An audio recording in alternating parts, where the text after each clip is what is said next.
Selamat pagi, perkenalkan nama lengkap saya Elizabeth VK dengan NPM 12230069, Program Studi Agribisnis, Fakultas Pertanian, Sains, dan Kesehatan.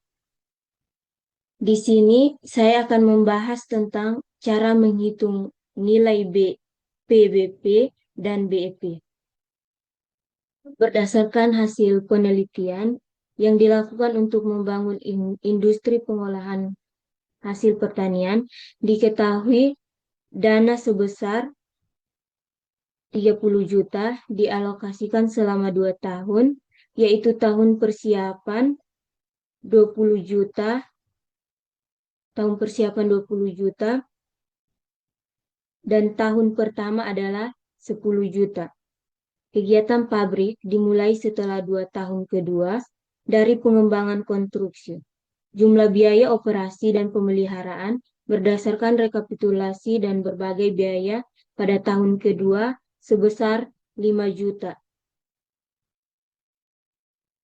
Dan untuk tahun berikutnya seperti pada tabel 1, benefit dari kegiatan industri ini adalah jumlah produksi dari pengolahan hasil-hasil pertanian.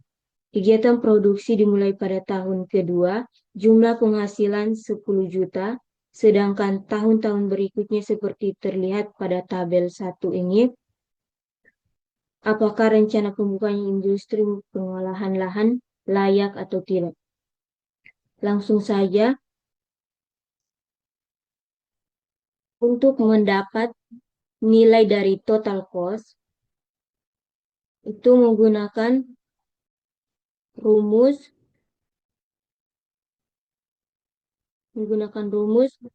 sama dengan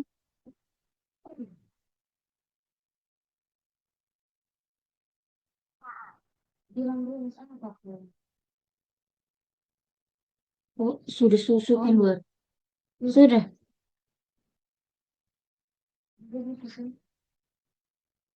Untuk mendapatkan nilai total cost, menggunakan rumus investasi ditambah dengan biaya operasional. Lalu klik enter.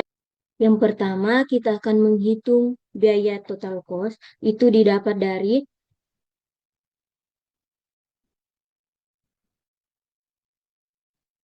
dari investasi ditambah biaya operasional. Lalu klik enter. Lalu ditarik seterusnya ke bawah. Sampai tahun ke-0. Sampai tahun ke-10. Investasi awal sebesar 20 juta. Di tahun ke-1, 10 juta. Di tahun ke-1 lalu tiap tahun ada biaya operasional dan pendapatan benefit. Selanjutnya, kita akan menghitung keuntungan atau net benefit dengan menggunakan rumus benefit dikurangi total cost. Yang berikut, kita akan masuk pada diskon faktorial, yaitu 18%. Dilihat dari tabel diskon faktorial. Selanjutnya, kita akan menghitung biaya investasi menggunakan rumus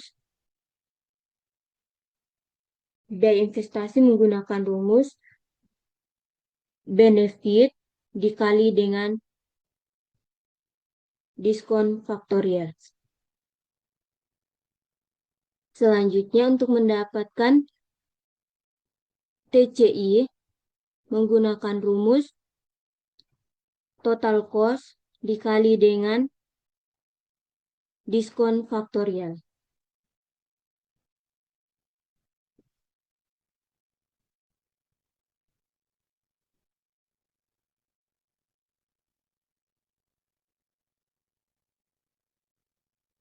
Selanjutnya, kita akan menghitung nilai BEP menggunakan rumus tahun di mana sebelum terjadinya benefit, yaitu tahun ke-8. Ditambah total cost investasi, ditambah total TCI. Lalu dikurangi dengan benefit sebelum terjadinya BIP, di mana terjadinya diskon faktorial, yaitu lebih dari 8 tahun.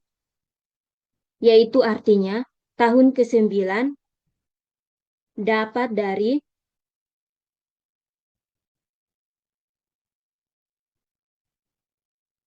8,569.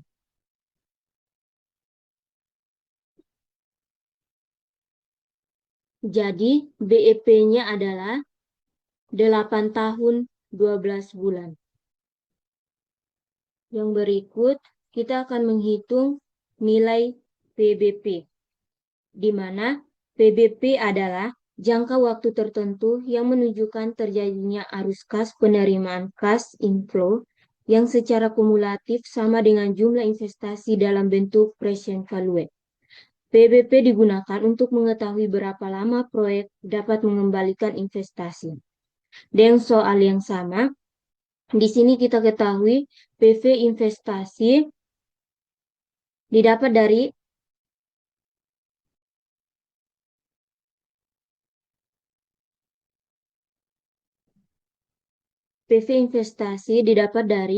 diskon faktorial dikali dengan investasi. Dari tahun kedua ke tahun ke-10 tidak ada investasi yang dikeluarkan. Berarti 2 tahun ini kita jumlahkan yang disebut diskon faktorial. Selanjutnya kita lihat PV benefit.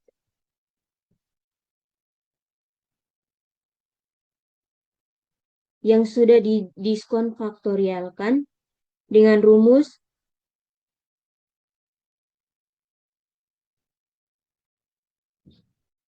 benefit dikali dengan diskon faktorial.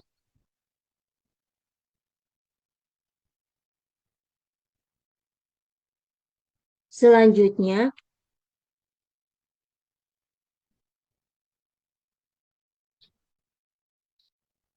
yang berikut kita akan menghitung nilai PBP menggunakan rumus tahun di mana sebelum terjadinya PBP, yaitu 5 tahun, ditambah dengan PV investasi dikurangi benefit sebelum terjadinya PBP, di mana terjadinya diskon faktorial yang lebih dari 5 tahun. Jadi 5 ditambah 0,9108 didapat dari 5 ditambah 6768,600 dibagi 7.430.700. Hasilnya 5 ditambah 0,9108 sama dengan 5 tahun 10 bulan. Jadi kesimpulannya BEP tercapai pada tahun ke-8 12 bulan. Sedangkan BEP tercapai pada tahun ke-5 10 bulan. Sekian dan terima kasih.